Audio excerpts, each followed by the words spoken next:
नमस्कार दोस्तों, मैं निशु गपोड़ी पेज पर आज फिर से आपके सामने। अब देखिए कि आज जो है 31 जुलाई है और जो लोग साहित्य की थोड़ी बहुत समझ रखते हैं या साहित्य में रुचि रखते हैं वे तो जानते ही होंगे कि आज आखिर क्या है। आज साहित्यकार प्रेमचंद जी का जन्म दिवस है। जी हाँ, 31 जुलाई, बिल्कुल वही दिन जिस दिन साहित्य को लिखने वाले एक खूबसूरत इंसान ने जन्म लिया।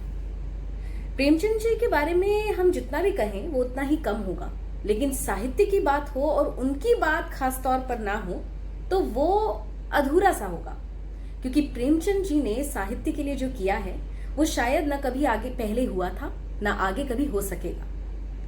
प्रेमचंद जी के बारे में खास बात यह है कि उन्होंने हर वर्ग, हर आयु, हर तबके, हर स्थिति को लेकर अपने साहित्य में लिखा है।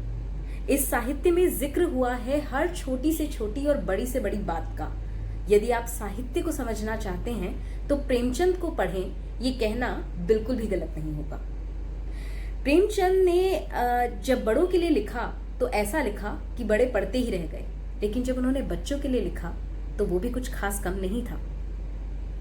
हंस पत्रिका का संपादन वे किया करते थे और यदि आप जानते हो तो उन्होंने अपने संपादकीय में बच्चों को स्वाधीन बनाओ नामक एक लेख लिखा था। ये संपादकीय इस बारे में था कि कैसे हम अपने बच्चों को उस समय में, जो कि समकालीन विचार है आज के समय से भी, बच्चों को किस प्रकार हम स्वाधीन बनाएं, किस प्रकार वो अपनी रक्षा स्वयं कर सकते हैं, किस प्रकार वो अपने निश्चय खुद ले सकते हैं। इस चीज को लेकर उन्होंने अपने संपादकीय में लिखा था।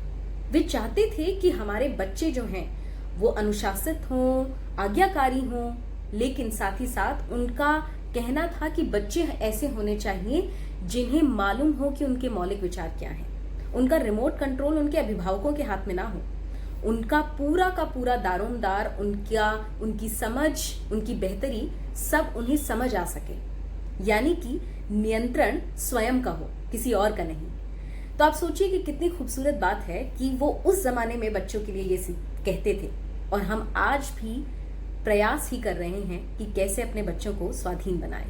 जी, तो इसी के साथ मैं चाहूंगी कि आज हम जरूर प्रेमचंद जी की एक कहानी पढ़ें जो हमें बहुत ही खूबसूरत बात बताती है। छोटी सी कहानी है लेकिन उसमें कई चीजें हैं। हम नहीं बताएंगे कि आप उसमें से क्या ग्रहण कर सकते हैं, आप वो ग्रहण कीजिए जो आप करना चाहते हैं, लेकिन कहानी बड़ी खूबसूरत है। कहानी का नाम है गुब्बारे पर चीता, जो कि मुंशी प्रेमचंद जी ने लिखी है।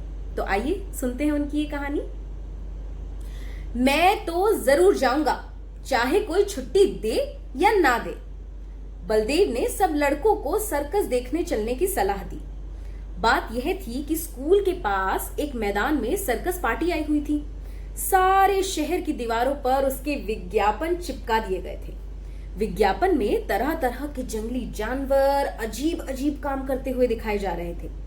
लड़के तमाशा देखने के लिए ललचा रहे थे और पहला तमाशा रात को शुरू होने वाला था, मगर हेड मास्टर साहब ने लड़कों को वहां जाने के लिए बिल्कुल मना कर दिया। इश्तिहार बड़ा आकर्षक था। आ गया है, जिस तमाशे की आप लोग भूख प्यास छोड़कर इंतजार कर रहे थे वही बंबई सर्कस आ गया है। आइए और तमाशे का आनंद उठाइए।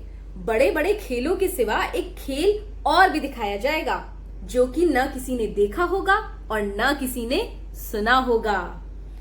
लड़कों का मन तो जी सर्कस में लगा हुआ था। सामने किताबें खोले जानवरों की चर्चा कर रहे थे। तुम्हें पता है कि वो जानवर भी वहां पर है? मालूम है वो ऐसे ऐसे करतब दिखाएगा।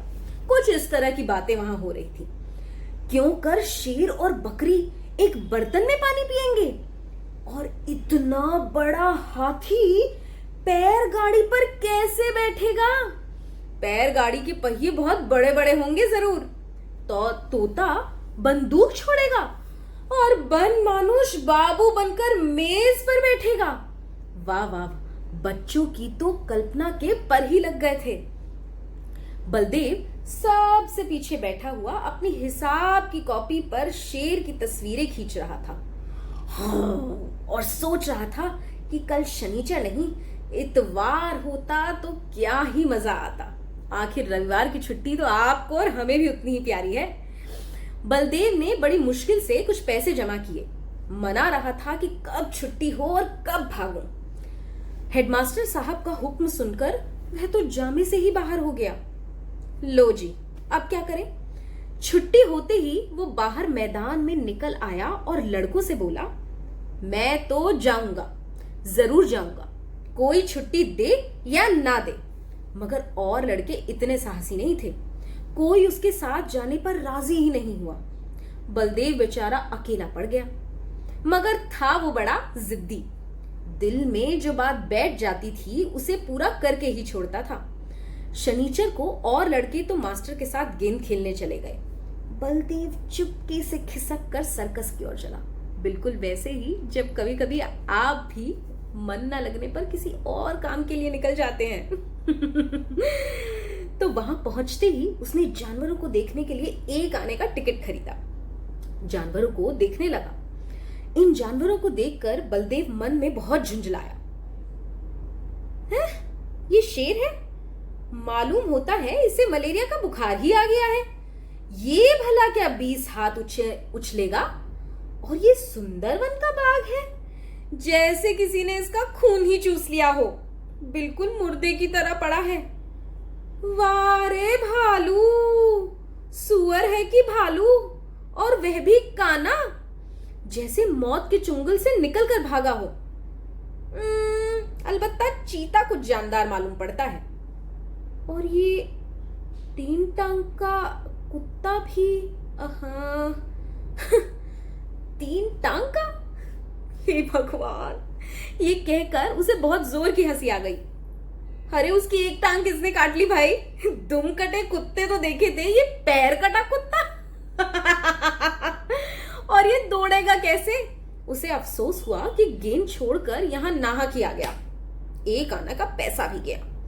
इतने में बड़ा भारी गुब्बारा दिखाई दिया, इतना भारी, इतना विशाल कि वो देखता ही रह गया। उसके पास ही एक आदमी खड़ा हुआ था जो चिल्ला रहा था, आओ आओ, चले आओ, 4 आने में आसमान की सैर करो। अभी वो उसी तरफ देख ही रहा था कि अचानक शोर सुनकर चौंक पड़ा। पीछे फिरकर देखा तो मारे डर के उसका दिल ही कांप उठा। वो चीता ना जाने कैसे पिंजरे से निकलकर उसी की तरफ दौड़ा चला आ रहा था। बलदेव तो बस जान लेकर भागा। इतने में एक और तमाशा हुआ। इधर से चीता गुब्बारे की तरफ दौड़ा। जो आदमी गुब्बारे की रस्सी पकड़े हुए था वो चीते को अपनी तरफ आता देखकर बेतहाशा भाग पड़ा। बलदेव को कुछ और न सूझा और वो झट से गुब्बारे पर चढ़ गया। चीता भी शायद उसे पकड़ने के लिए कूदकर गुब्बारे पर पहुंचा। गुब्बारे की रस्सी छोड़कर वो आदमी पहले ही भाग गया था और गुब्बारा उड़ने के लिए बिल्कुल तैयार। रस्सी छूटते ही वो ऊपर उठा। बलदेव और चीता दोनों ऊपर उठ गए। बात ही बात में गुब्बारा ताड़ के बराबर जा पहुंचा। बलदेव ने एक बार नीचे देखा और लोग चिल्ला चिल्ला कर उसे बचने का उपाय बता रहे थे, मगर बलदेव के तो यहाँ होश ही उड़े हुए थे। उसकी समझ में कोई बात ही नहीं आ रही थी।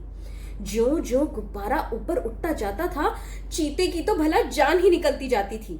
उसकी समझ में नहीं आ रहा था कि कौन मुझे आसमान की ओर लिए जाता है। वो चाहता तो बड़ी आसानी से बलदेव को चट कर जाता, मगर उसने अपनी ही जान की फिक्र लगा रखी थी। सारा का सारा चीतापन ऐसे ही भूल गया।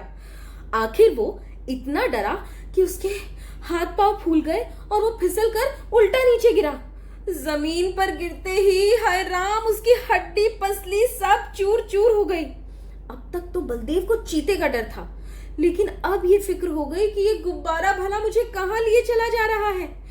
वह एक बार घंटा घर की मीनार पर चढ़ा था। ऊपर से उसे नीचे के आदमी खिलौनों से और घर घरौंदों से जैसे लग रहे थे, मगर इस वक्त वो उससे कई गुना ऊंचा था। एकाएक उसे एक बात याद आई। उसने किसी किताब में पढ़ा था कि अगर गुब्बारे का मुंह खोल दो तो उसकी सारी गैस बाहर निकल जाती है और गुब्बारा नीचे आ जाता है। और लेकिन उसे ये याद नहीं रहा कि गुब्बारे को बहुत धीरे धीरे खोलना चाहिए। उसने एकदम से मुंह खोल दिया और गुब्बारा जोर से नीचे गिरने लगा। ज़ू! और जब वह जमीन से थोड़ी ऊंचाई पर रह गया तो उसने नीचे की तरफ देखा, दरिया बह रहा था। और फिर क्या, वो तो रस्सी छोड़कर दरिया में कूद ही पड़ा और फाइनली तैरकर बाहर निकल आया। तो ये थी हमारी प्यारी कहानी गुब्बारे पर चीते की। मुझे पक्का यकीन है कि आपको भी प्रेमचंद की बहुत सारी कहानियां आती होंगी। तो फिर देर किस बात की, लाइए कोई एक कहानी जो आप हमारे साथ साझा करना चाहें, गपोड़िए पर लाना चाहें, हम सबके साथ बांटना चाहें, क्योंकि आखिर आज है मुंशी प्रेमचंद जी का जन्मदिन। धन्यवाद।